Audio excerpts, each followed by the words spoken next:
Madagascar's capital, Antananarivo, known as Tana, has capacity for 250,000 people, but today supports 2.1 million.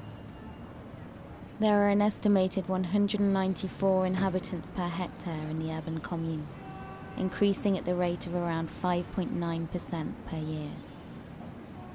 The city has a mixed topography of hills, plains and lakes, and a rich architectural heritage developed through the rule of kingdoms, European influence, and as a republic. But threats arising from the pressures of overpopulation and pollution in the city are increasingly imminent, whilst political instability and diplomatic isolation have repeatedly stalled development plans. The earliest recorded human settlements in Madagascar are as recent as 405 Common Era. Tana has since gradually been established as the capital through the settlement of the Aimarina in the 17th century, who went on to form a kingdom that reigned over the entire island. The Aimarina erected a fortress around Tana and built their homes on its hills, an area today known as the Haute-Ville. Houses were made exclusively of organic materials, and typically wooden structures propped up by two central beams with high-pitched two-sided roofs. The first Europeans arrived in the early 19th century. French architect Jean Laborde became the confidant of Queen Ranavalona I and crafted the royal compound, including the Queen's Palace. The British introduced bricks and popularised Victorian-style external chimneys and verandas. Later, Scottish architect James Cameron encased the Queen's Palace with stone under the direction of Ranavalona II. The use of argile came into practice with the end of the Edit Royal in 1869, which inhibited the use of modern materials for construction. Argile forms the walls and tiled roofs that characterise the city's striking red-pink skyline. The practice of creating argile stones and tiles can still be seen today. Under French colonial rule, established in 1896, General Joseph Galini's desire to modernise Madagascar saw changes to Tana's infrastructure, including the construction of some 650 schools. The Place Andaholo, used under Marina rule for speeches and celebrations, and central Lacanouche were re-landscaped. This period saw the extension of transport networks. The development of railways brought about the station of Saurano in 1908, which looks out over the wide Avenue de l'Indépendance. An urban planning commission created roads, roundabouts, and more high staircases in the traditional Malgache style. As its population has increased, the sprawl of Tana has gradually worked its way down the hills and around the checkered rice and watercress fields of the city's urban agriculture. The urban agriculture has remained a distinct characteristic of the city since Madagascar became independent in 1960, with many residents continuing to rely on the land to make a living. In January 2009, a coup d'etat saw Antananarivo Mayor Andry Rajoelina repositioned as Madagascar's president. In recognition of the country's cultural heritage, a Minister of Culture and Patrimony was installed. Il faut jamais détruire ces vestiges parce que ce sont des richesses culturelles énormes. Pourquoi pas conserver la vieille ville, ne pas toucher aux vieilles villes? And in terms of the agricultural side of Tana, does that mean that any of that will change? Ça fait partie de l'histoire de la ville de Tana. Parce que les rizières qui sont dans la vallée, dans la plaine plutôt, ce sont des rizières qui ont été mises en place au XVIIIe siècle par le roi André I. Donc on va garder ça parce qu'on va garder ce caractère ville-campagne de Tana.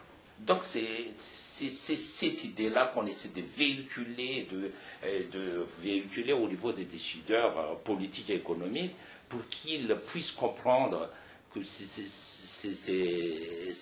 héritages culturels, il faut les conserver. Mais depuis cette instabilité chronique, cette instabilité politique chronique, ça devient quelque chose de très dangereux pour le pays. Days later, Gilbert informed us he'd been forced to step down from the ministerial role. Tana had suffered a lack of development strategy for 30 years when the PUDI, an urbanisation planning directive, was created in 2004. Addressing fears for the city's historic and sensitive areas, it was updated with the ZPPOP, a protection plan for heritage zones, in 2009. The document highlights how overpopulation is weakening the capital's infrastructure and polluting its low-lying plains and lakes. At the heart of the PUDI is the vision of Grand Tana, an expanded Tana with developed, sanitised suburban municipalities. The problem of pollution is a particular pressure on the people of Tana, who depend on urban agriculture as a critical source of food and revenue. Tana sits 1,250 metres above sea level, or 1,453 at its peak. The high concentration of people has heightened the risk of flooding through erosion and landslides. Wastewater from the packed residential areas and factories filters into the low-lying plains, contaminating crops. Tana's outdated septic tank sewage system exacerbates the problem.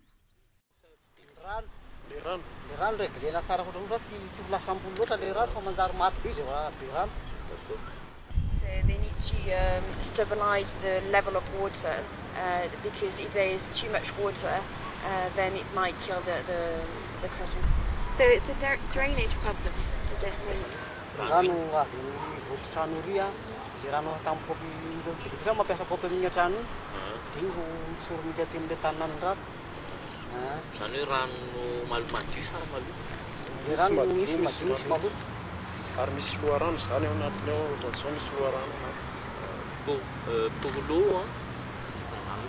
So it's actually two different types of water.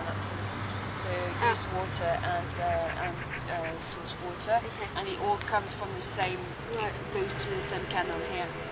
And is the used water a problem then?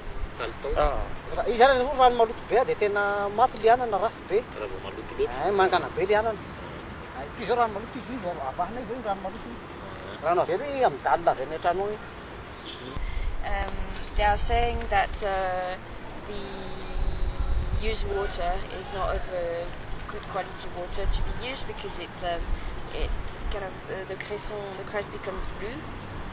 C'est le crest lui-même qui devient blue, c'est l'eau. So it's not sellable. You can't sell them and you can't eat them. Nearby, the vast Lac Masai is a popular site for fishermen. On a typical day, scores of men will appear with pirogues, traditional canoe-shaped boats carved out of tree trunks, eager to make their catch. Yet it is illegal to fish on the lake, as the water's contamination renders its fish poisonous.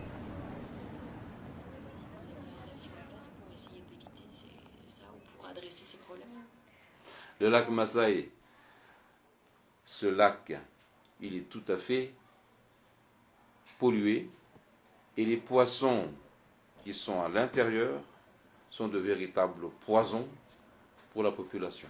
C'est the poverty of people. Parce qu'ils vendent ces poissons.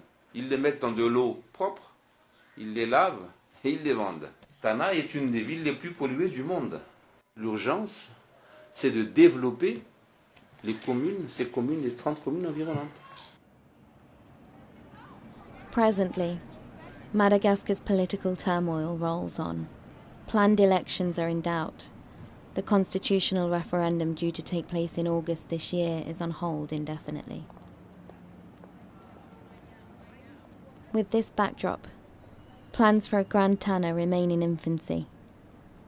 Tana's population and pollution problems continue to swell.